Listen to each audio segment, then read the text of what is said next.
جب دوسروں کی سلامتی چاہے گا وہ دوسروں سے لڑنے والا ہے نہیں. معلوم یہ ہوتا ہے کہ حج نام ہے اس بات کا کہ حج میں جھگڑا نہ ہو، فسق و فجور نہ ہو. اور یہ خاص طور پر نبی کریم صلی اللہ علیہ وسلم نے اور حق تعالی جل شانہ نے قرآن مقدس میں اس لیے فرمایا لا رفث ولا فسوق ولا جدال فی الحج. یہ اس لیے فرمایا اللہ کے حبیب پاک صلی اللہ علیہ وسلم نے کہ اس کے امکانات ہیں حج میں، اس کے امکانات ہیں. عرب جب حج کرتے تھے، عرب ہے نا، دور جاہلیت میں یہ لوگ بھی حج کرتے تھے. یہ نہیں کہ حج نہیں تھا، یہ لوگ اپنے آپ کو ملت ابراہیمی پر کہتے تھے، چاہے بت پرست تھے لیکن اپنے آپ کو ملت ابراہیمی پر کہتے تھے اور کہتے تھے ہم ملت ابراہیمی پر ہے. تو یہ حج کرتے تھے. ان کا حج کیسے ہوتا تھا؟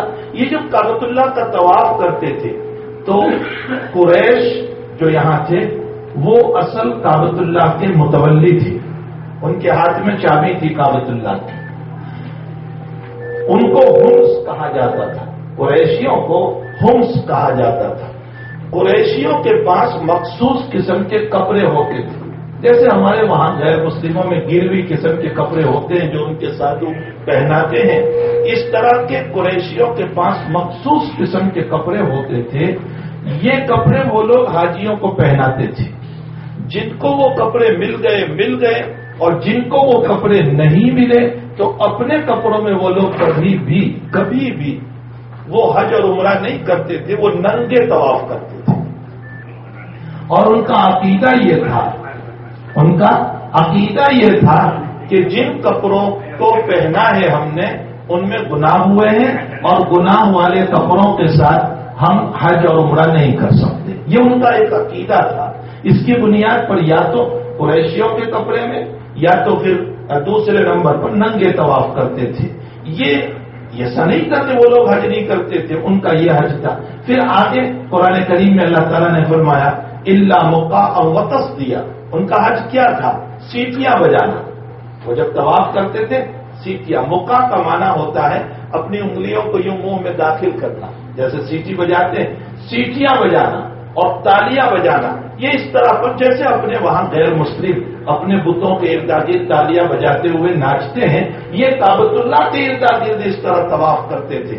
حق تعالی جل شانہ نے جب اسلام دیا تو اسلام کے موقع پر اللہ نے صاف ستھرا اسلام دیا اور فرمایا اس میں اس طرح کے ناچ گان اور کوئی باتیں نہیں ہو سکتی.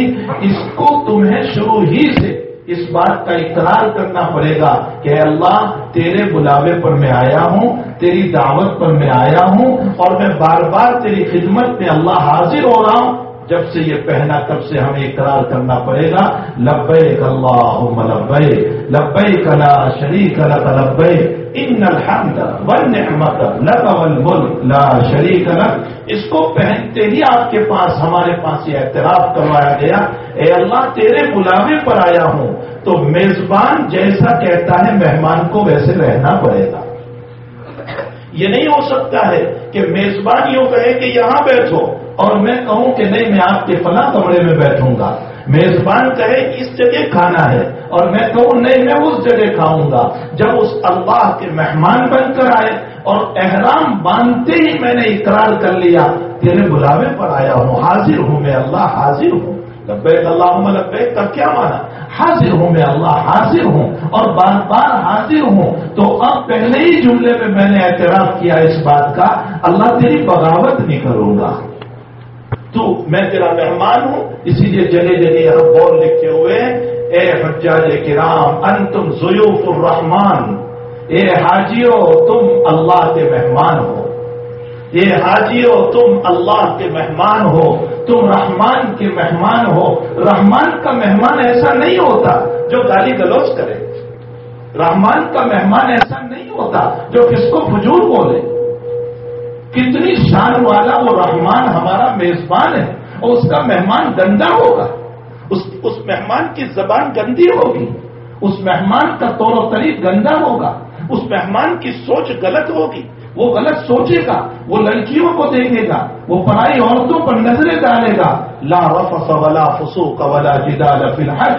ہمارا ذہن سے لے کر ہمارے ناخن تک پاکیزہ ہماری باڈی اور پاکیزہ ہمارا بدن اور پاکیزہ ہمارے خیالات ہونے چاہیے. اگر یہ پاک صاف ستھرا ہے تو سمجھ لو کہ اللہ ہمیں حج مبرور دے رہا ہے. اس کو کہتے ہیں حج مبرور. آپ نے قرآن بھی خوب پڑھ لیا چلتے پھرتے، آپ نے تسبیحات بھی خوب پڑھ لیا، عرفات اور مزدلفہ اور مینا میں ہر جگہ سب کچھ پڑھا، لیکن میرا خیال گناہوں سے بھرا ہوا رہا، میری زبان گندی بولتی رہی، میرے خیالات غلط سوچتے رہے، اور میں نے نہ کرنے کے کام کیے، جھگڑا کیا، کبھی سونے پر جھگڑا، کبھی بیٹھنے پر جھگڑا، کبھی بسوں میں چڑھنے پر جھگڑا، کبھی اس سے جھگڑا، کبھی اس سے جھگڑا. قرآن نے جس بات کو پہلے سے منع کیا اس کو تو ہم کرتے ہی چلے جا رہے ہیں. ہمارا حج مبرور کہاں بنے گا؟ اس لیے حج مبرور یہ ہے کہ ہم اپنے رب کے مہمان بن کر آئے ہیں، اس لیے ہم طریق وہی اپنائیں گے جو ہمارا مولا چاہتا ہے. ہمارے مولا کے خلاف ہم ایک قدم نہیں اٹھائیں گے. اب جب آپ کا نکلنا ہوگا، میں نے یہ پہلے آپ کو اس لیے کہہ دیا، اپنا ذہن بنا لو، ہم مہمان ہیں اللہ کے، اللہ میزبان ہے. اب جب ہمارا یہ ذہن بن گیا تو قدم قدم پر اللہ ہمارے سامنے ہوگا، قدم قدم پر اللہ ہمارے سامنے ہوگا. پھر یہی وجہ ہے کہ اس زمانے کے اندر یمن والے جب آتے تھے تو ان سے کہا جاتا تھا، اس زمانے میں اللہ کے حبیب پاک صلی اللہ علیہ وسلم سے پہلے حج کے لیے آتے تھے تو ان سے کہا جاتا تھا کہ بھائی اپنا توشہ لے کر جاؤ، اپنا کھانا لے کر جاؤ. تو یہ لوگ کہتے تھے ہم تو اللہ کے مہمان ہیں، وہ کھلائے گا. اللہ کے کھلانے کا یہ مطلب تھوڑے ہی ہے کہ کوئی کھنچا اتر جائے گا. یہاں ایسا تو نہیں ہو سکتا ہے کہ میرے اور آپ کے لیے کوئی کھنچا اترے. اللہ تعالیٰ نے اس کو فرمایا فَمَنْ فَرَضَ فِيهِنَّ الْحَجَّ فَلَا رَفَثَ وَلَا فُسُوقَ وَلَا جِدَالَ فِي الْحَجِّ وَمَا تَفْعَلُوا مِنْ خَيْرٍ. سنو اس جملے کو، وَمَا تَفْعَلُوا مِنْ خَيْرٍ يَعْلَمْهُ اللَّهُ. تم جو خیر کا کام کرو گے حج کے اندر، قدم قدم پر تمہیں خیر کا کام کرنا پڑے گا. کسی کی ویل چیئر نہیں چل رہی ہے، آپ کو دھکا دینا پڑے گا. کسی کوئی بڈھا ہے اس کا ہاتھ پکڑنا پڑے گا. کسی کو ساتھ لے کر چلنا پڑے گا. کبھی کوئی غریب مسکین آ گیا اس کا تعاون کرنا پڑے گا. میرا آپ کا ساتھی اچانک کوئی مسئلہ ہو گیا، ہمیں اس کی مدد کرنی پڑے گی. اللہ کہتا ہے جو کچھ تم کرو گے یعلمہ اللہ، تمہیں ایڈورٹائز کی ضرورت نہیں ہے، تمہیں بولنے کی ضرورت نہیں ہے میں نے حج میں یوں کیا، میں نے حج میں یوں کیا، میں نے حج میں یوں، تمہیں بولنے کی ضرورت نہیں ہے. یعلمہ اللہ، وہ اللہ جانتا ہے. فرمایا بہت سے ویل چیئر کو آپ نے دھکا دیا، یا کہ کوئی جو ہے آپ کا ضعیف آدمی تھا تو اس کا ہاتھ پکڑا. اللہ کہتا ہے میں جانتا ہوں تمہیں اس کا اجر عطا کروں گا، تمہیں اس کا بدلہ عطا کروں گا. وما تفعلوا من خیر یعلمہ اللہ. آگے فرمایا وتزودوا فإن خیر الزاد التقوى. توشہ لے کر جاؤ، کسی کے ہاتھ پھیلانے والے مت جاؤ، وہ مجھے دے گا، وہ مجھے دے گا، وہ مجھے دے گا، اس طرح کی نیت سے نہ جاؤ. اپنا توشہ لے کر جاؤ. اور بہترین توشہ تقویٰ ہے. سب سے بہتر توشہ تقویٰ ہے. تقویٰ کا معنی کیا ہے؟ تقویٰ کا معنی ہر قدم کے اٹھنے پر مجھے اللہ سے ڈرنا کہ میرا کوئی کام، میرا کوئی عمل شریعت کے خلاف نہ ہونے پائے. میں جس جگہ آیا ہوں مقدس جگہ ہے، اس جگہ پر مجھے اللہ کی گھر کے اندر وہ کام کرنا ہے جس سے وہ اللہ ناراض نہ ہو جائے. اب تمہارا حج شروع ہو رہا ہے تو جب مینا میں پہنچو گے تو مینا میں پہنچنے کے بعد شریعت مطہرہ نے تم پر 5 نمازوں کو وہاں سنت قرار دیا کہ کل ظہر، عصر، مغرب، عشاء اور فجر، یہ 5 نمازوں کو وہاں سنت قرار دیا ہے. اور یہ کہا ہے کہ نبی کریم صلی اللہ علیہ وسلم نے وہاں ان نمازوں کو پڑھا. اور کچھ کام نہیں ہے. اس کا یہ مطلب نہیں ہے کہ ہم باتوں میں اپنے وقت کو ختم کر دیں، ہم مجلسوں میں اپنے وقت کو ختم کر دیں. جو تسبیح، جو تحلیل، جو اللہ کے حمد، استغفار. اور ہمارے حضرت شیخ یونس صاحب رحمت اللہ علیہ، یہ پہلا حج ہے کہ حضرت موجود نہیں ہے اس حج میں. ہمارے رفیق محترم مولانا یونس صاحب میرے ساتھ ہیں، اللہ ان کو جزائے خیر دے. برسوں سے حضرت کو حج کرایا. یہ اس وقت اطولے بنے ہوئے ہیں حضرت کے نہ ہونے کی وجہ سے. ان کو کھینچنے میں، ان کی مدد کرنے میں، ان کو حج کرانے میں، ان کی تکلیفیں جھیلنے میں ان کو مزہ آتا تھا. یہ لطف سمجھتے تھے، یہ پیار سمجھتے تھے، یہ جو ہے اپنے لیے سعادت سمجھتے تھے کہ شیخ کی خدمت ہمارے ذریعے سے ہو جائے. یہ پہلا حج ہے کہ یہ اطولے پڑے ہوئے ہیں. بہرحال اللہ تعالیٰ ان کو جزائے خیر عطا فرمائے. تو حضرت شیخ رحمت اللہ علیہ فرماتے تھے کہ دیکھو بھائی درود شریف کی کثرت رکھو, خوب درود شریف پڑھو, درود شریف خوب پڑھو. حضرت نے فرمایا مجھے جو کچھ ملا درود شریف کی برکت سے ملا, مجھے جو کچھ ملا درود شریف کی برکت سے ملا. اور اس سے آگے سنو, فرمایا حضرت شیخ مولانا زکریا صاحب رحمۃ اللہ علیہ نے مجھے اجازت دی تھی, یعنی حضرت شیخ قدس سرہ کو جب اجازت دی تھی, خلافت دی تھی, تو یوں کہا تھا یونس کثرت سے درود شریف پڑھنا, میرا تجربہ ہے کہ مجھے جو کچھ ملا وہ درود شریف سے ملا. حضرت شیخ رحمۃ اللہ علیہ نے بھی یہ کہا کہ مجھے جو کچھ ملا وہ درود شریف کی برکت سے. درود شریف کا اہتمام رکھو, خوب درود شریف پڑھو, اتنا پڑھو اتنا پڑھو اتنا پڑھو ہمارا نبی خوش ہو جائے. ہمارے حضرت قدس سرہ کے پاس بہار سے ایک صاحب تشریف لائے تھے شیخ یونس صاحب کے پاس. فرمایا حضرت اللہ مجھ سے ناراض ہو گیا, آپ اللہ سے میرا تعلق جوڑ دیجیے. تو حضرت رو پڑے اور فرمایا میں کون ہوں تیرا تعلق جوڑنے والا, میں تو ادنا سا بندہ ہوں, اللہ سے تیرا تعلق کیسے جوڑ. اور وہ بھی کوئی چھوٹے موٹے آدمی نہیں تھے, بڑے آدمی تھے, بڑے عالم تھے وہ. پھر حضرت نے پوچھا, میں خود وہاں بیٹھا ہوا تھا, حضرت نے پوچھا تمہیں کیسے پتا چلا کہ تعلق ٹوٹ گیا؟ فرمایا حضرت نہ نماز میں لذت آتی ہے نہ ذکر میں لذت آتی ہے, جو پہلے مزہ آتا تھا اب نہیں آتا ہے. حضرت نے تھوڑی دیر پھر رو دیا, پھر اس کے بعد فرمایا ایک بات سمجھ میں آتی ہے, مدینے والے کو راضی کر لو وہ راضی ہو جائے گا, مدینے والے کو راضی کر لو وہ راضی ہو جائے گا. تو فرمایا حضرت مدینے والا کیسے راضی ہوگا؟ فرمایا دو کام کا اہتمام کرو, اتباع سنت, رسول اللہ صلی اللہ علیہ وسلم کی سنتوں پر عمل کرو, جان بوجھ کر تلاش کر کر کے عمل کرو. جان بوجھ کر کیسے؟ فرمایا پانی پینے کو جی نہیں چاہ رہا تھا لیکن صرف سنت ادا کرنے کے لیے گلاس اٹھایا اور ذرا بیٹھ گئے اور نیت کر لی نبی کی سنت ادا کر رہا ہوں. جان بوجھ کر تکلف کے ساتھ بھی ایسا کرو اور کثرت سے درود شریف پڑھو. تم یہ دو کام کرو گے تو اللہ راضی ہو جائے گا. 1 مہینے کے بعد وہ صاحب تشریف لائے, انہوں نے بتایا حضرت کا ہاتھ چوم کر اللہ راضی ہو گیا. فرمایا کیسے؟ فرمایا اللہ کے حبیب کو میں نے خواب میں دیکھا, آپ کے بتائے ہوئے ان 2 عمل کے بعد حضرت نے فرمایا اللہ راضی ہو گیا. تو بھائی حقیقت یہ ہے کہ جناب رسول اللہ صلی اللہ علیہ وسلم کی اتباع پر ہمارا حج ہونا چاہیے. اب یہ کہ اس وقت حجاج بہت ہے, بہت کثرت سے ہے, اور کچھ معلم کے تابع بھی چلنا پڑتا ہے, یہاں کے حکومت کے تابع چلنا پڑتا ہے. اس لیے سنت تو یہی ہے کہ 90 کی فجر پڑھ کر نکلنا ہوتا ہے, لیکن چونکہ کثرت سے حجاج کو روانہ کرنا ہوتا ہے اور اتنے سارے حجاج کے لیے ان کے پاس بسوں کا نظام نہیں ہوتا, تو یہ راتوں ہی سے لے جانا شروع کرتے ہیں. جیسے شاید آج رات ہی سے آپ کو لے جانا شروع کریں گے, پھر اصل تو پرسوں صبح عرفات کے لیے جانا ہوتا ہے, لیکن کل رات ہی سے معلم لے جانا شروع کرتے ہیں, تب جا کر کے وہ لوگ پرسوں دوپہر تک میں سارے حجاج پہنچا پاتے ہیں. اور اگر ہم پرسوں کے انتظار میں رہیں تو کہیں ایسا نہ ہو کہ بس ہی نہ آئے اور مینا ہی میں بیٹھے رہنا پڑے. ایسا ہوتا ہے بہت سی مرتبہ. کبھی ایسا بھی ہوتا ہے کہ پرسوں بس میں تو بیٹھ گئے لیکن بس والے راستہ وہاں بند کر دیتے ہیں, پولیس جو ہے راستے بند کر دیتی ہے, اب گھومتے رہو گھومتے رہو گھومتے رہو, وقت پر خیمے میں نہیں پہنچ پاتے. تو بہرحال کچھ مسائل ہیں, ان مسائل کی بنیاد پر جو ہمارے گروپ والے ہوتے ہیں وہ بھی بیچارے مجبور ہوتے ہیں, ورنہ یہ لوگ تو چاہتے ہی ہے کہ سارے اعمال سنت کے مطابق کرائیں, لیکن چونکہ کچھ معلمین کے تابع بھی چلنا پڑتا ہے اس لیے, اور حجاج کی پھر کچھ رعایت کرنا پڑتا ہے کہ بھائی ان کو تکلیف بھی نہ ہو, اس لیے عرفہ میں صبح نکلنے کے بجائے رات ہی سے روانہ کر دیتے. عرفہ اصل حج ہے, الحج والعرفہ, اصل حج جو ہے وہ عرفہ ہے, فرض ہے.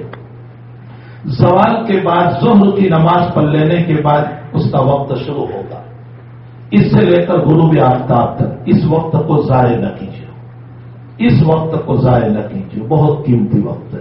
باتوں میں نہ گزاریو, کھانے پینے میں نہ گزاریو, سونے میں نہ گزاریو, بہت اہتمام کے ساتھ 2-5 گھنٹے اور خاص طور پر اس وقت میں دعاؤں کا اہتمام کیجیے. دعاؤں کا جناب رسول اللہ صلی اللہ علیہ وسلم نے ظہر عصر ایک ساتھ پڑھی اور اس کے بعد تسبیحات تحلیلات کرنے کے بعد آپ اونٹنی پر بیٹھے اور آپ نے اللہ سے مانگنا شروع کیا. کتنا مانگا کتنا مانگا کتنا. میں اور آپ کتنی دعا کر سکتے ہیں؟ کتنی؟ آدھا گھنٹہ پونا گھنٹہ ہم دعا کرتے ہیں. کتنی دعا؟ اس میں ہمارے ہاتھ تھک جاتے ہیں. میرے نبی علیہ الصلوۃ والسلام مسلسل غروب تک دعا کرتے رہے. مسلسل غروب تک. علماء نے لکھا ہے کہ کم سے کم 4 سے 5 گھنٹے حضرت کی دعا ہوتی رہی. بخاری شریف میں ہے کہ ام سلمہ نے دودھ پیش کیا بیچ میں کہ حضرت دودھ پی لیجئے. تو حضرت نے تھوڑا دودھ پیا پھر دعا میں لگ گئے. دعا کا اہتمام کیجیے. پھر دعا کیسے کرو گے میں اس کا طریقہ بتاؤں. یہ نہیں کہ اللہ تو مجھے دے دے یا اللہ نہیں. دعا کا طریقہ ہے. دعا کا طریقہ یہ ہے کہ سب سے پہلے اللہ کی تعریف. اللہ کو اپنی حمد بہت پسند ہے, اپنی تعریف بہت پسند ہے. الحمد شریف تو آتی ہے نا, اللہ کی تعریف ہے. پہلے اس کو پڑھو. قل واللہ تو آتی ہے نا, اللہ کی تعریف ہے. اللہ الصمد لم یلد ولم یولد, اللہ کی تعریف ہے. ارے اردو میں بہت ساری تعریف کے کلمات. گجراتی میں ہے اے زمین و آسمان کے مالک, اے میری ذات کے مالک, اے کائنات کے مالک, اے بیت اللہ کے مالک. یہ اللہ کی تعریف ہے. اے قادر, اے قادر و مطلق, یہ اللہ کی تعریف ہے. اللہ کی خوب تعریف کرو, خوب تعریف کرو. اور اس کے بعد نبی کریم صلی اللہ علیہ وسلم پر درود بھیجو. اللہ کے نبی علیہ الصلوۃ والسلام پر درود بھیجو. ترمذی میں ہے ایک صحابی نے بغیر درود پڑھے ہوئے, یا ایک روایت کے مطابق درود سے پہلے جو ہے مانگنا شروع کر دیا یا پہلے پڑھ لیا. حضرت فرمایا انک عجلت, تو نے جلدی کی. تو درود شریف پڑھو. پہلے اللہ کی تعریف پھر درود شریف. اور درود شریف کے بعد اب اپنی دعا. تو دعا کا طریقہ یہ ہوگا کہ پہلے کچھ آہوجاری کر کے اپنی زندگی کے حالات سناؤ. اللہ کچھ کارگزاری سناؤ. سمجھ میں آیا؟ کارگزاری. اللہ یقیناً میں مجرم ہوں, میں نے وہاں بھی گناہ کیے, میں نے وہاں بھی گناہ کیے. صبح کو میں اٹھتا تھا, توبہ کرتا تھا, لیکن اللہ میں نہیں اپنے قابو میں رہ سکا. شیطان مجھ کو لے گیا, نفس مجھ کو لے گیا, دنیا کے حالات مجھ کو کھینچ گئے, بے حیائی مجھ کو کھینچ گئے. اللہ کے سامنے اپنی کارگزاری سنا, خوب کارگزاری. اور یہ قرآن سے ثابت ہے. نوح علیہ السلام نے دعا کرنے سے پہلے اپنی کارگزاری سنائی اللہ کو. ربی انی دعوت قومی لیلا ونہارا فلم یزدہم دعائی الا فرارا وانی کلما دعوتہم لتغفر لهم جعلوا اصابعهم في آذانهم واستغشوا ثيابهم واصروا واستكبروا استكبارا ثم اني دعوتهم جهارا ثم اني اعلنت لهم واسررت لهم اسرارا فقلت استغفروا ربكم انه كان غفارا يرسل السماء عليكم مدرارا ويمددكم باموال وبنين ويجعل لكم انهارا ما لكم لا ترجون لله وقارا وقد خلقكم اطوارا. کارگزاری سنائے. اے اللہ میں نے ان کو دن میں بھی پکارا, یعنی اپنی امت کو. اللہ میں نے ان کو راتوں میں بھی بلایا. اللہ میں نے ان کو جلوت میں بھی بلایا. میں نے ان کو خلوت میں بھی دعوت دی. اے اللہ میں ان میں خصوصی گشت بھی کرتا رہا, میں ان میں عمومی گشت, یہ بھی ترجمہ ہوگا, میں ان میں خصوصی گشت بھی کرتا رہا, میں ان میں عمومی گشت بھی کرتا رہا, میں ان کو بہت سمجھاتا رہا. لیکن اے اللہ جب میں نے ان کو سمجھایا انہوں نے اپنے کانوں میں انگلیاں ڈال دی کہ اے نوح تیری بات نہیں سنیں گے. اپنے چہرے پر کپڑا ڈال دیا, اے نوح ہم تجھے دیکھنا بھی نہیں چاہتے. اے اللہ میں نے ان کو بہت سمجھایا, استغفار کرو, استغفار کرو. انہ کان غفارا, وہ بڑا معاف کرنے والا ہے, وہ موسلا دھار بارش عطا کرے گا, وہ بچے عطا کرے گا, وہ کھیتوں کو آباد کرے گا. لیکن اے اللہ میری ایک انہوں نے نہیں سنی. اے اللہ مجھے لگتا ہے اب ان کو ہدایت نہیں ہو سکتی ہے.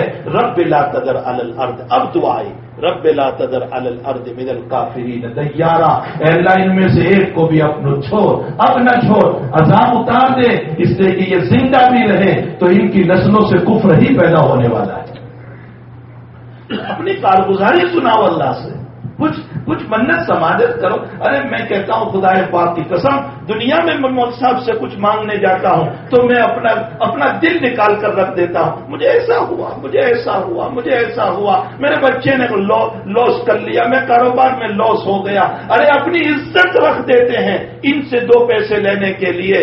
دنیا میں 2 پیسوں کے لیے اپنی عزت کو بیچ دیتے ہیں. اپنی زندگی کی مغفرت کے لیے اللہ کے سامنے اپنی عزت نہیں رکھو گے.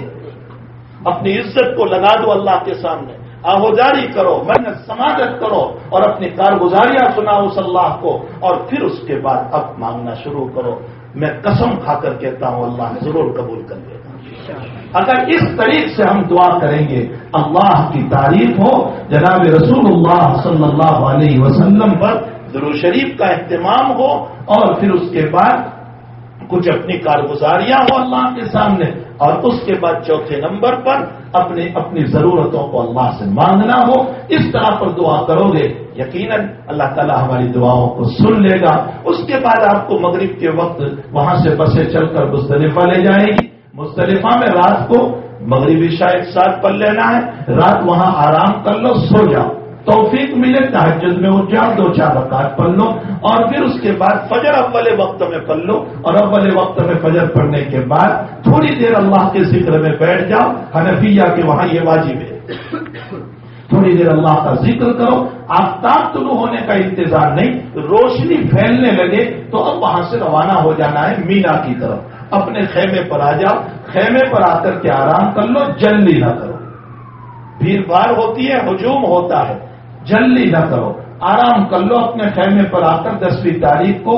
اور پھر اپنے گروپ کے جو لے جانے والے ہوتے ہیں, گروپ لیڈر یا ان کے متعلقین, وہ جب کہیں سکون کے ساتھ چلو اور ایک جمرے کی رمی کر لو, پھر ان کی ترتیب کے مطابق آگے چلو.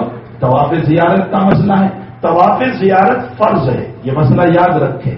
طواف زیارت فرض ہے, 10 کی صبح سے لے کر 12 کے غروب آفتاب تک ہو جانا چاہیے. ان 3 دن کے اندر طواف زیارت کر لینا, یہ فرض ہے. اگر طواف زیارت کسی کا رہ گیا اور وہ اپنے گھر چلا گیا تو وہ جب تک طواف زیارت دوبارہ آ کر نہیں کرے گا وہاں تک بیوی حلال نہیں ہوتی. یہ مسئلہ یاد رکھیں. ہاں یہ ضرور ہے کہ فقہا نے یہ لکھا ہے کہ اگر کسی نے طواف زیارت نہیں کیا اور 12 کے بعد کوئی طواف اس نے کر لیا تو وہ طواف زیارت میں شمار ہو جاتا ہے, یہ ضرور, لیکن دم دینا پڑے گا, اس لیے کہ 3 دن پورے ہو گئے, وقت پورا ہو گیا. تو طواف زیارت فرض ہیں. حج کے 3 فرض ہیں, احرام, نمبر 2 وقوف عرفہ, اور نمبر 3 طواف زیارت. یہ 3 چیزیں فرض ہیں. اس کے علاوہ رمی کرنا واجب ہے. بہت سے لوگ بلا وجہ لوگوں کو اپنا نائب بنا دیتے, جاؤ میری طرف سے رمی کر لو. اتنے سہولت والے نہ بنو. ہمارے شہر آج تک, یہ تو ابھی انتقال ہوا, گزشتہ حج میں بھی اس ذوق کے ساتھ خود جاتے تھے اور سنت کے مطابق جیسے حدیث میں آتا ہے اسی طرح پر رمی فرماتے تھے. بلا وجہ لوگوں کو نائب بنا کر کے اتنی سہولتیں نہ کرو. کچھ تکلیف اٹھاؤ, کچھ اپنی ذات. اتنے دور سے جب ہم آئے ہیں, ہم اللہ سے مانگنے آئے ہیں, معافی کے لیے آئے ہیں, ان چیزوں کا اہتمام کرو. اس کے بعد جو 3 دن ہیں ان 3 دنوں کے اندر سوائے جمرات کی رمی کے اور کچھ کام نہیں ہے. تو اس میں حاجی کا کام دنیا بھر کی ایران توران ہوتا ہے. یہ واقعہ, وہ واقعہ, فلاں واقعہ, بیٹھے ہیں, مجلس لگی ہوئی ہے, اور جو کیا ہے وہ سب ضائع ہو رہا ہے. ایسا نہ کیجیے. ان دنوں کے اندر قرآن پڑھیے, ذکر کیجیے, اور اگر کچھ نہیں کرنا ہے تو سو جائیے, نیند آوے تو ٹھیک ہے. ضرورت کی باتیں بالکل کریں, لیکن واہیات باتوں میں نہ جائیں, لغویات میں نہ پڑے, بیکار کی باتوں میں نہ پڑے, اور اللہ اللہ کیجیے, سو جائیے. 13 کو 12 کی شام میں جو آنا چاہے وہ آ سکتا ہے. فمن تعجل فی یومین فلا اثم علیہ ومن تأخر فلا اثم علیہ لمن اتقى. آگے قید اللہ نے بڑھائی. اس لیے اگر 13 کی رمی کر کے کوئی نکلنا چاہے تو اس کے لیے بھی شریعت نے گنجائش رکھی ہے کہ 13 کی رمی کر کے نکلے. یہ میں نے مختصر طریق پر حج کی ترکیب, حج میں اللہ سے کس طرح مانگنا, اللہ تعالیٰ سے کس طرح تعلق جوڑنا, یہ 2-3 باتیں بزرگوں کی باتوں کی روشنی میں اور احادیث مبارکہ اور قرآن کی روشنی میں نے پیش کی۔ مشرکین مکہ جب حج کرتے تھے تو 10 سے لے کر 12 تک وہ لوگ مینا میں مشاعرہ رکھتے تھے۔ 10، 11، 12 جو ہے نا مشاعرہ ہوتا تھا ان کا، اور بڑے بڑے شعراء آتے تھے اور وہ اپنے اپنے اشعار کو پیش کرتے تھے، اور جن کے قصیدے، جن کے اشعار بہت اعلیٰ درجے کے ہوتے تھے، ان کا ایوارڈ یہ ملتا تھا کہ اس کو 1 سال تک کعبۃ اللہ میں لٹکایا جاتا تھا۔ یہ اس زمانے کا ایوارڈ تھا۔ اس میں سے 7 قصیدے اب بھی ہمارے مدرسوں میں عربی زبان سکھانے کے لیے پڑھائے جاتے ہیں، جس کتاب کو کہا جاتا ہے 7 معلقہ۔ معلقہ کا معنی لٹکائے ہوئے، 7 کا معنی 7 لٹکائے ہوئے قصیدے بڑے اعلیٰ درجے کے ہیں۔ یہ مدرسوں میں کتاب پڑھائی جاتی، یہ اس زمانے کا ایوارڈ ہے۔ اسلام جب آیا تو اسلام نے کہا اس طرح نہیں ہو سکتا ہے، ان دنوں میں اللہ کو یاد کرو، اللہ کے حبیب پر درود بھیجو۔ اور مدینہ والوں کے 2 بت تھے، ایک صفا پر ایک مروہ پر، ایک کا نام تھا اصحاب، ایک کا نام تھا نائلہ۔ اسلام سے پہلے بھی یہ لوگ صفا اور مروہ پر دوڑتے تھے، لیکن بتوں کے لیے دوڑتے تھے۔ جب اسلام آ گیا، بخاری شریف میں حضرت عائشہ رضی اللہ تعالیٰ عنہا سے پوچھا اس مسئلے کو کہ جب اسلام آ گیا اور اسلام نے بھی یہ کہا کہ صفا مروہ کے اوپر دوڑنا ہے، تو صحابہ کے دلوں میں اشکال ہوا کہ دور جاہلیت میں بھی ہم یہاں دوڑتے تھے، اسلام بھی دوڑنے کو کہہ رہا ہے تو کہیں گناہ تو نہیں ہوگا؟ یہ سوال ذہن میں آیا۔ اللہ تعالیٰ نے قرآن کریم میں فرمایا ان الصفا والمروہ من شعائر اللہ فمن حج البیت او اعتمر فلا جناح علیہ ان یطوف بہما۔ وہ تو تم نے اپنے منمانی طور پر بتوں کے لیے دوڑنا رکھا تھا، ورنہ ہم نے تو شریعت ابراہیمی سے ہمارے لیے دوڑنا رکھا تھا، ہماری شریعت ہے وہ تو، اس لیے دوبارہ ہماری شریعت محمد الرسول اللہ صلی اللہ علیہ وسلم کے ساتھ آ گئی، اس لیے اب آپ کو وہاں دوڑنا ہوگا اور اس دوڑنے پر کوئی گناہ نہیں ہوگا، اس لیے سعی کو واجب قرار دیا ہے۔ بہرحال میرے بھائیوں، اللہ نے ایک عظیم الشان عبادت کے لیے، دیکھو نماز کے لیے جن کپڑوں کو پہنا تھا انہی میں نماز پڑھا دی، روزہ جن کپڑوں میں تھے انہی میں روزہ بھی رکھوا لیا، زکات جن کپڑوں میں تھے انہی میں زکات ہم نے ہاتھوں سے دے دی، نہ لباس کی تبدیلی کروائی، نہ خوشبو سے منع کیا، نہ کوئی اور چیز سے منع کیا۔ لیکن حج ایک ایسی عبادت ہے کہ جس کے لیے اللہ نے کپڑے بھی چینج کروا دیے، فرمایا سیے ہوئے کپڑے نہیں پہن سکتے، شانوان کچھ نہیں آ، اور دوسرے نمبر پر فرمایا خوشبو نہیں لگا سکتے ہو، تیسرے نمبر پر فرمایا بلا وجہ کے اپنی شان بتاتے ہوئے نہ چلنا۔ الحج والشیش والطفل، حج نام ہے پراگندہ بال پراگندہ حال کا۔ ہمیں یہ ساری تبدیلیاں کچھ یہ بتا رہی ہے کہ انسان کو چاہیے جیسے ہم نے اس کو تبدیل کر دیا ہے، اب انشاءاللہ ہم اپنی زندگیوں کو بھی تبدیل کر کے جائیں گے، اپنی زندگیوں کو بدل کے جائیں گے۔ ہماری زندگی جیسے پہلے تھی ویسے نہیں ہوگی، ہم نمازی ہوں گے، ہم دیندار ہوں گے، ہم تقوی والے ہوں گے، ہم پرہیزگار ہوں گے، ہم نبی کی سنتوں پر چلنے والے ہوں گے، ہمارے اوپر کسی کا حق باقی ہے ہم جا کر کے ادا کرنے کی کوشش کریں گے۔ یاد رکھو حج کی بنیاد پر اگر کسی کا پیسہ ہم پر باقی ہے تو اس میں جو دینے میں تاخیر ہو گئی یا نہ دینے کی نیت تھی اس کا گناہ معاف ہو گیا، پیسہ معاف نہیں ہوا ہے، پیسہ تو جا کر ادا کرنا پڑے گا اور ایک ایک پیسہ ادا کرنا پڑے گا۔ تو میرے بھائیوں ہم اپنی زندگی کو تبدیل کر کے یہاں سے جائیں، ایسی زندگی لے کر جائیں کہ میں اپنے مدرسے میں بچوں سے کہا کرتا ہوں میرے بچوں چھٹیاں پڑتی ہے تم گھر جاؤ تو لگنا چاہیے کہ یہ واقعتاً طالب علم ہے جس کی زندگی سے علم چمک رہا ہے، تو حاجیوں ہمارے اس جسم سے جانے کے بعد یہ لگنا چاہیے کہ اللہ کے گھر سے کچھ لے کر کے آیا ہے، کیونکہ زندگی میں تبدیلی آئی ہے، یہ اپنے آپ کو بنا کر آیا ہے، یہ سجا کر آیا ہے، یہ نمازی بن گیا، یہ دیندار بن گیا، یہ تقوی والا بن گیا، یہ پرہیزگار بن گیا۔ ان ساری باتوں کو الحج المبرور کہا جاتا ہے، اس لیے ہمیں چاہیے کہ اپنے حج کو مبرور بنانے کی کوشش کریں، نیکیوں والا حج بنانے کی کوشش کریں، گناہ والا حج بنانے کی کوشش نہ کریں، ورنہ کہیں ایسا نہ ہو کہ ہم کہہ رہے ہو لبیک لبیک اور اللہ کہہ رہا ہے لا لبیک لا لبیک، منظور نہیں ہے، منظور نہیں۔ تو اتنے دور آ کر اتنے پیسوں کے باوجود اگر اللہ یہ کہہ دے، ہمارے حضرت نے ایک مجلس میں ایک واقعہ ذکر فرمایا، حضرت شیخ رحمۃ اللہ علیہ نے بھی فضائل اعمال میں اس کو لکھا ہے، فرمایا علامہ رومی نے اصل یہ واقعہ نقل کیا ہے کہ ایک بزرگ تہجد میں اٹھتے تھے اور خوب اللہ کی عبادت کرتے تھے اور وہاں سے جواب آتا تھا منظور نہیں ہے، منظور نہیں ہے، قبول نہیں ہے، قبول نہیں ہے۔ ایک مرتبہ ساتھ جو خادم تھا اس نے بھی سنی اس آواز کو، دوسرے دن بھی سنی۔ خادم نے کہا حضرت آپ سنتے نہیں ہو، اللہ کیا کہہ رہا ہے کہ تم کتنی ہی عبادت کرو منظور نہیں ہے، منظور نہیں ہے۔ جب منظور ہی نہیں ہے تو اتنی تکلیفیں کیوں اٹھا رہے ہو، یہ نیند کیوں قربان کر رہے ہو، کیوں اپنے آپ کو تھکا رہے ہو؟ تو بزرگ نے فرمایا میں بھی سن رہا ہوں، لیکن اس کے علاوہ کوئی اور رب ہو تو بتا دے کہ میں وہاں چلا جاؤں، کوئی اور اللہ ہو تو بتا دے کہ میں اس کے در پر جاؤں، بس وہی ایک رب ہے، وہ منظور کرے یا نہ کرے میں تو اسی کے در پہ پہنچا رہوں گا۔ تو غیب سے آواز آئی اللہ کی طرف سے قبول ہے گرچہ ہنر نیز، اگرچہ تیری عبادت میں خوبیاں نہیں ہے، تیری عبادت میرے نبی کے مطابق نہیں ہے، قبولس گرچہ ہنر نیز، قبول ہے اگرچہ ہنر نہیں ہے، اس لیے کہ جب تو نے کہا کہ میرے علاوہ کوئی معاف کرنے والا نہیں ہے، جب تو نے مجھ کو مان لیا تو تیری کھوتی عبادت کو بھی میں قبول کر لوں گا۔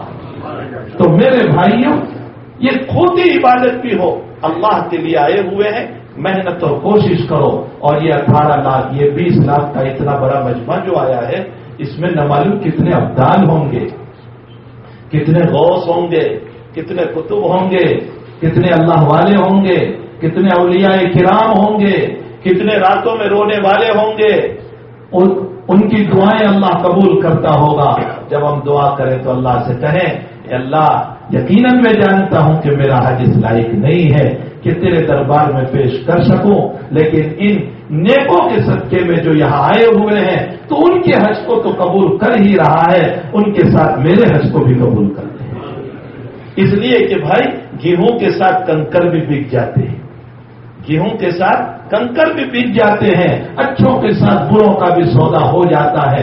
اسی لیے روایت میں آتا ہے، صحیح ترین بخاری شریف کی روایت ہے، جناب رسول اللہ صلی اللہ علیہ وسلم نے فرمایا کہ ایک مجلس لگی ہے، اس پہ سب اللہ اللہ کر رہے ہیں، اللہ کی باتیں ہو رہی ہے، نبی کی باتیں ہو رہی ہے، تو اللہ تعالیٰ اور فرشتے جب اوپر جاتے تو اللہ فرشتوں سے پوچھتے ہیں کہاں سے آ رہے ہو؟ کہاں ہم فلاں جگہ گئے تھے، تیری اور تیرے حبیب کے تذکرے ہو رہے تھے۔ فرمایا اچھا وہ کیا مانگ رہے تھے؟ فرمایا وہ جنت کا، جنت دیکھی ہے؟ کہا دیکھی ہے۔ فرمایا دیکھ لیں تو؟ فرمایا ساری زندگی کھانا پینا چھوڑ کر جنت کے مطالبے ہی میں لگ جائیں گی۔ فرمایا اچھا اور پناہ کس سے چاہ رہے؟ فرمایا جہنم سے۔ کہا جہنم دیکھی؟ فرمایا نہیں۔ فرمایا اگر دیکھ لیں تو؟ فرمایا زندگی کڑوی ہو جائے گی۔ فرشتے کہتے زندگی کڑوی ہو جائے گی۔ اللہ کہتا ہے اچھا تم فرشتوں گواہ رہو، وہ صحیح ترین بخاری کی روایت ہے، فرشتوں تم گواہ رہو، میں نے اس مجلس میں بیٹھنے والے سب کی مغفرت کر دی۔ تو فرشتے سوال کرتے ہیں، فرشتے سوال کرتے، کیا سوال کرتے ہیں اللہ تعالیٰ سے؟ اے اللہ اس میں تو کچھ لوگ تیری نیت سے نہیں آئے تھے، مثلا کوئی کسی کو ملنے آیا تھا، کوئی اپنی ضرورت سے آیا تھا، کوئی اپنے کام سے آیا تھا، کوئی کس طرح آیا تھا، وہ سارے کے سارے لوگ تیرے لیے نہیں آئے تھے، ان کی بھی مغفرت ہو گئی، وہ بھی اس مجلس میں تھے۔ تو اللہ تعالیٰ فرماتے ہیں ہاں ہم القوم لا یسقی جلیسہم، کچھ تو اچھے تھے نا اس میں، ان اچھوں کے پاس بیٹھنے والے برے بھی محروم نہیں ہوں گے، اچھوں کے ساتھ میں بروں کو بھی قبول کر لیتا ہوں۔ ہم القوم لا یسقی جلیسہم، وہ کچھ اچھے لوگ ہیں ان کے پاس بیٹھنے والوں کو بھی میں محروم نہیں کروں گا۔ جب عام عبادت اور عام مجلس کے بعد میں اللہ کے حق اللہ جل شانہ یہ فرماتے ہیں تو حج جیسی عبادت میں کیا خیال ہے؟ ان نیکوں کے صدقے میں کیا اللہ ہمارے حج کو قبول نہیں کرے گا؟ اور مجھے بزرگوں کی کچھ دعائیں ہیں جو میں آپ کو بتاؤں، تلقین کرو، آپ بھی وہ دعا کرنا۔ صفا مروہ کی جب سعی کرو تو اس موقع پر دعا کرنا، اے اللہ حضرت حاجرہ پانی کی تلاش میں دوڑی تھی اور میں ہدایت کی تلاش میں دوڑ رہا ہوں، تو نے ان کو پانی دیا تھا، مجھے ہدایت عطا فرما دے۔ جب طواف کرو تو علی قاری کی دعا ہے رحمت اللہ علیہ کی، فرمایا اللہ تو نے آج تیرے مکان کی زیارت کرا دی، میری دعا ہے تو مکین ہے، اللہ قیامت میں تیری بھی زیارت کرا دینا۔ آج مکان کی زیارت کرائی، کل قیامت میں تیری بھی زیارت کرا دینا، اس لیے کہ مکان کی زیارت جب کوئی کراتا ہے تو یقیناً وہ اپنی ذات کو بھی دکھانے والا ہی ہوتا ہے۔ تو اللہ آج مکان بتایا، کل کو تیری ذات کی بھی زیارت کرا لینا۔ عرفہ میں جب پہنچو تو بزرگوں کی ایک دعا ہے، اے اللہ آج یہاں میں تجھ سے عہد کر کے جاتا ہوں کہ میں کوشش کروں گا جان بوجھ کر گناہ نہ کروں، ہو جائے بشر ہے، جان بوجھ کر گناہ نہیں کروں گا۔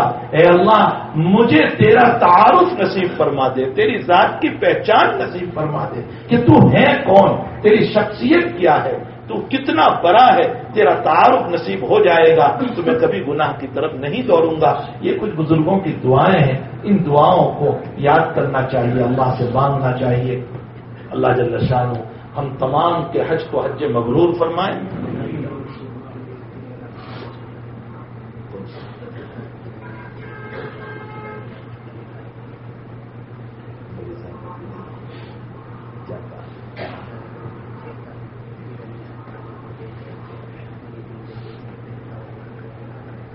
مزدلفہ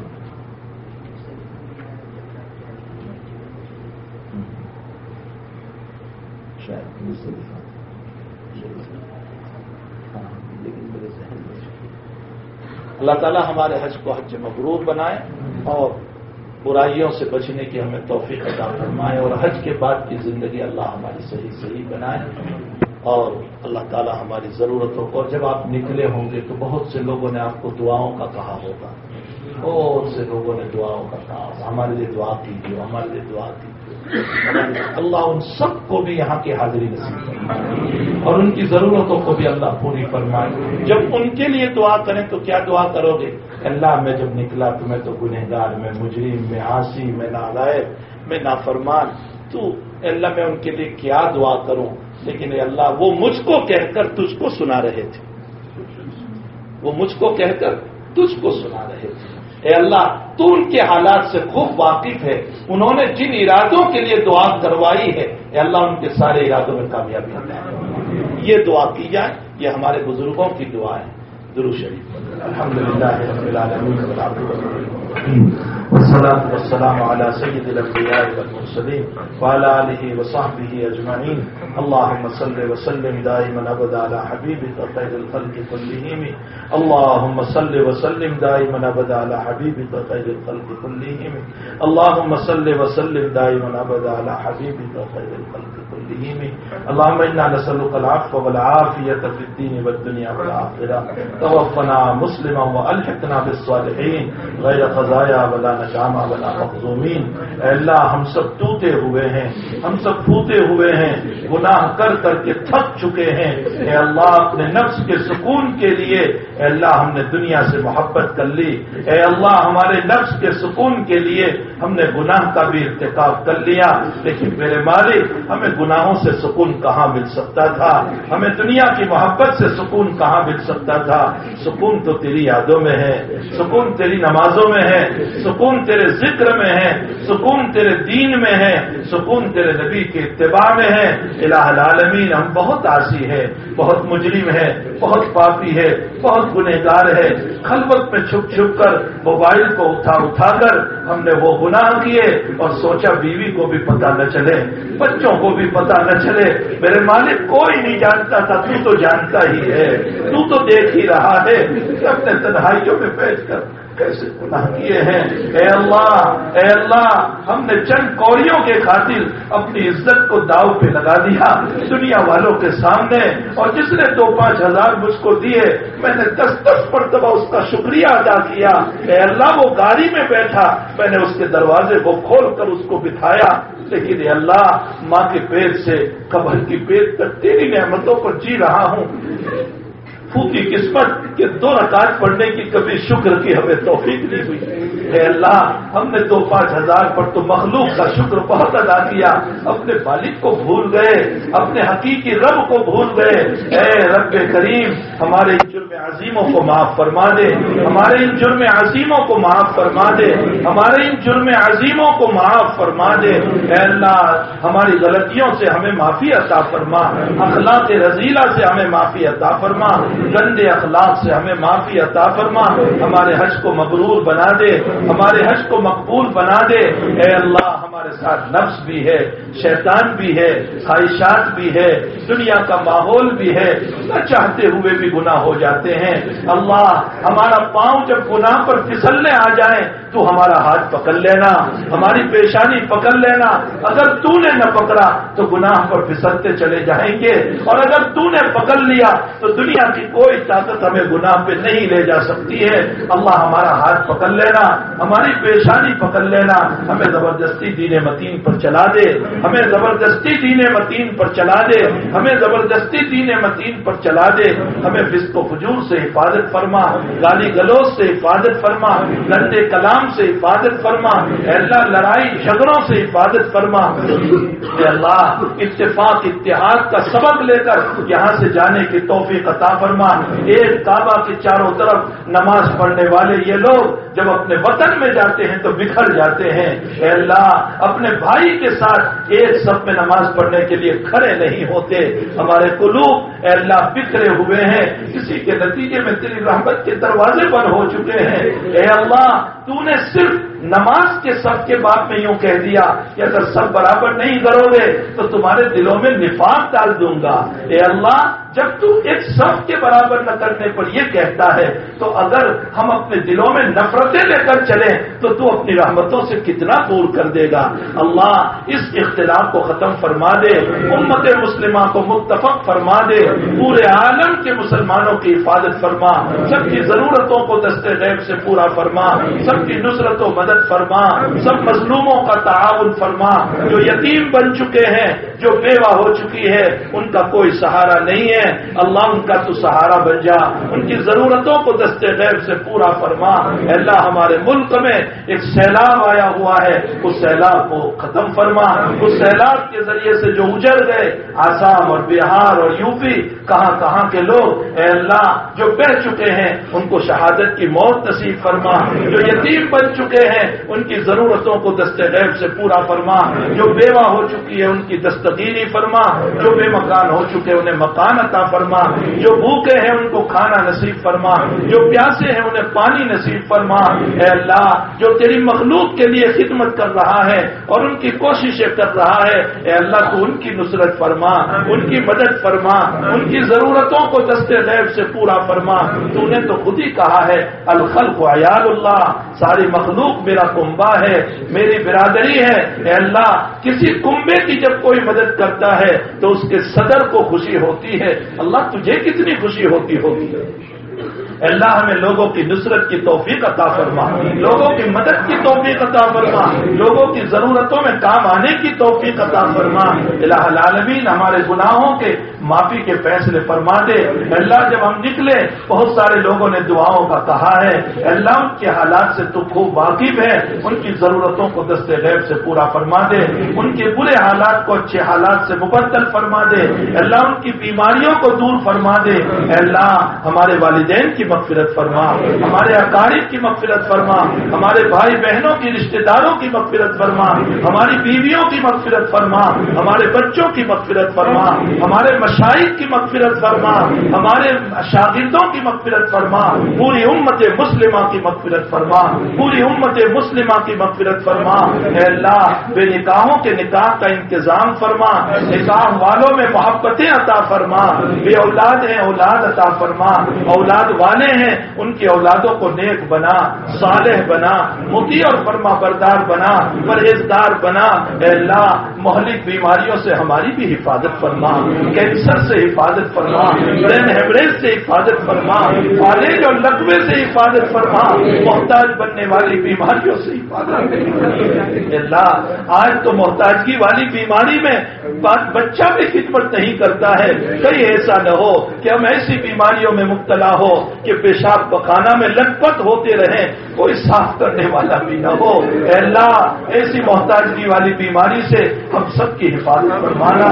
اے اللہ ظاہری بیماریوں سے بھی حفاظت فرما، باطنی بیماریوں سے بھی حفاظت فرما، حج کو آسان فرما، حج کو آسان فرما، حج کو آسان فرما، مصائب سے حفاظت فرما، تھوڑی بہت تکلیف آئے بشاشت کے ساتھ جھیلنے کی توفیق عطا فرما، صبر و سکون کے ساتھ رہنے کی ہم سب کو توفیق عطا فرما، ہم سب کی ضرورتوں کو دست غیب سے پورا فرما، پریشان حالوں کی پریشانیوں کو دور فرما، بلا وجہ قید میں ہیں مسجونوں کو رہائی عطا فرما، غلط مقدمات میں ہیں ان سب کو نجات عطا فرما۔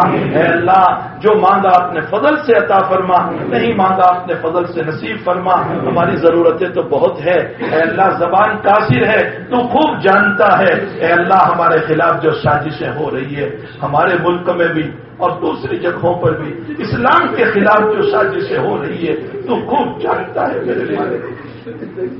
صرف موسیٰ ہی کے زمانے میں فرعون نہیں تھا، آج بھی فرعون ہے، آج بھی قارون ہے، آج بھی حامان ہے، آج بھی شداد ہے میرے مالک، آج بھی بڑے بڑے فرعون بنے ہوئے ہیں۔ کہ اللہ ان کا جملہ ہے کہ اے مسلمانوں تمہارا اللہ مر گیا، اگر زندہ ہوتا تو مدد کرتا۔ اللہ ان کو غرور ہو چکا ہے، اس کے غرور کو توڑ دے، اللہ ان کے غرور کو توڑ دے، اللہ ان کے غرور کو توڑ دے، ان کی اسکیموں کو فیل فرما دے، ان کی اسکیموں کو فیل فرما دے، ان کی مجلسوں میں اللہ اختلاف پیدا فرما دے، اگر مقدر میں ہدایت ہے تو عطا فرما دے، ورنہ تو ان کو پاس فرما دے۔ کہ اللہ یہ تیری نیابت کے لائق نہیں ہے، تیری خلافت کے لائق نہیں ہے، ان کی وجہ سے زمین گندی ہو چکی ہے، آسمان پناہ مانگ رہا ہے۔ اے اللہ ان فرعونوں سے اس زمین کو پاک فرما دے۔ اللہ ہم سب کی ضرورتوں کو دست غیب سے پورا فرما دے۔ اے اللہ ہماری دعاؤں کو اپنے فضل و کرم سے اپنے حبیب پاک صلی اللہ علیہ وسلم کے صدقے میں اس مجلس کے مخلصین کی آمینوں کے ساتھ اور اس سرزمین پر آنے والے مخلصین اور محبین جو تیرے پیارے ہیں، اللہ والے ہیں، اعتدال ہیں، غوث ہیں، قطب ہیں، اے اللہ ان کے صدقے میں ہم سب کی دعاؤں کو قبول فرما دے۔ وصلی اللہ علی النبی الکریم برحمتہ۔